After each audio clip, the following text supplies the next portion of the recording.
What is up, everyone? Today I'll be showing you guys 5 unique Firefight maps that you need to play right now. So let's take a look at the first one, which is called Core Defense. Now this is basically what the name entails. You gotta defend the core from the Banished, similar to, I guess you could say, the Generator Firefight defense from Halo Reach, but of course this does have more to it. So the Banished enter from 3 entry points, which ranges from grunts, jackals, there's even vehicles that could come charging at you as well. That of course increasingly gets harder as you progress. Now as you kill those enemies, you get points, which can be used for the weapon shop, or you could use it to buy AI turrets that assist you in the battlefield defending the core. There's even some vehicles, which in this case is just the Wasp and the Rocket Hog. So yeah, it could get pretty chaotic, but it's really fun just defending the core, upgrading your weapons and whatnot. It's definitely an enjoyable experience, and if you want a slight twist on Firefight instead of just surviving, you got Core Defense. On to the next one, we got Hydro Station, which is more of a standard Firefight map, but it still has some unique twists to it that you definitely want to check out. Now the first thing being is that when you launch up this map, you actually get a really cool unique intro sequence where you're on a UNSC ship, I guess, like a frigate or something, and you're dropping down through drop pods, which is really freaking cool, onto the Hydro Station. And yeah, you pop out the drop pod, already fighting enemies. There's some Marines on the ground that pretty much get obliterated as you drop, but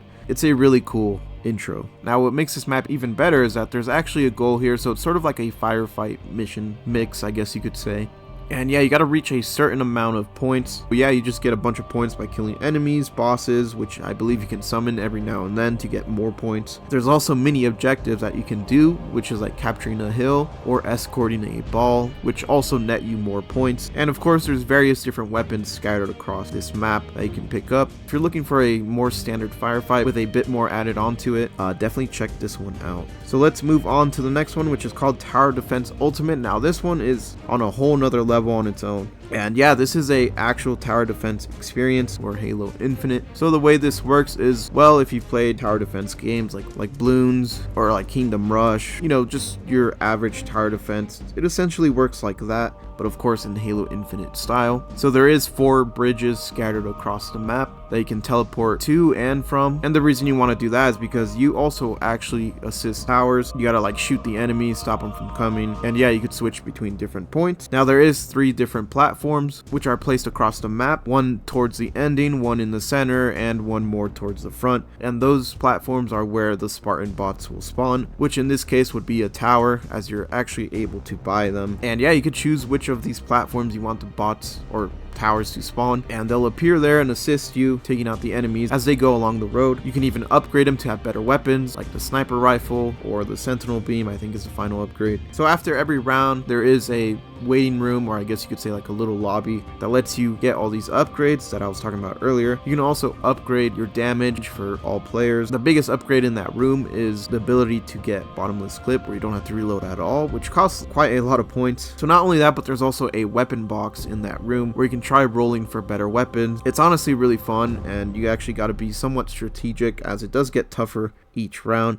I highly recommend getting the Needler, because that thing is a devastating weapon on this map. So now let's move on to the next one, which is Corvette Firefight. Now this one is more of a standard Firefight, but the reason I think this one is unique is because this one actually feels like a Firefight map. So it's a little banished arena with like some banished towers and stuff. And I guess you're just like fighting in like the middle of nowhere on like some kind of glacier or something. And this feels like a proper Firefight map. In fact, even 343 actually recommended this one, which leads me to believe we might actually be seeing this one in the future playlist whenever that comes out, which just furthers my point. I think it's a really good standard Firefight map. So there's many other standard Firefight maps, but those always have like a buttload of freaking like banished hunters. Like they just spam a ton of like different units. It doesn't feel like an actual like gradual difficulty that increases. In this one, it actually does gradually get more difficult. You start fighting like grunts, jackals, you know, elites, and then it starts bumping up each wave. It also has a initial starting zone, just like in Halo Reach Firefight, or I guess you could say Halo 3 ODST Firefight, where there's weapons you can pick up. It's just a really well-made Firefight map, and that's why I think it's unique, because there wasn't many like that during the launch of Season 5.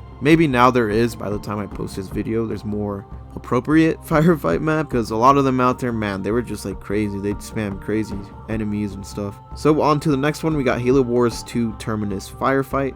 And this one is probably my personal favorite. And yeah, it's pretty much a recreation somewhat of the Halo Wars 2 Terminus Firefight, and that might be why I really like it, because I played a lot of Halo Wars 2. But what makes this really unique is that it's sort of like a open world firefight map where you can actually go out and explore these different biomes that contain different, I guess you could say, artifacts that actually lead to upgrades. For example, you could see like a Halo Wars 2 vehicle called the Wolverine out in the middle of nowhere, and if you activate it, it actually gives you some friendly Marines that assist you. Or you could go to this random banished shield place that contains the red energy sword, and once you grab it, it gives you an overshield and unlimited ammo. But as you're doing that, it's sort of like a boss objective where you gotta fight all these bosses, and if you're able to kill them all, you get another reward, which is the Diminisher of Hope, which is the gravity hammer, or mace, I guess you could say. And yeah, there's stuff like that scattered throughout the map, which just makes it incredibly freaking awesome. There's even hidden vehicles that you could find. You can find like a crashed grizzly tank, and if you activate the button, it teleports you to a scorpion that you can use to defend the cores. There's also hidden weapons scattered across the map. It's really enjoyable just finding like all these cool, unique little objectives that you can do, or hidden buttons that award you with a weapon or upgrades. There's even oddballs that you can find and retrieve and bring back to the center, which upgrade your Spartan. Some of the upgrades is increasing your speed. I think there was one that gives you infinite grenades. There was another one that gives you like a vampire effect. Every time you would shoot an enemy, it actually gives you health to the point where you can actually get an overshield. There was just various different upgrades you could get. So this does function just like Halo Wars 2 Terminus Firefight. You got to protect 3 different cores. And yeah, this map does not go easy on you, so this is a bigger scale map that you need at least 12 players for.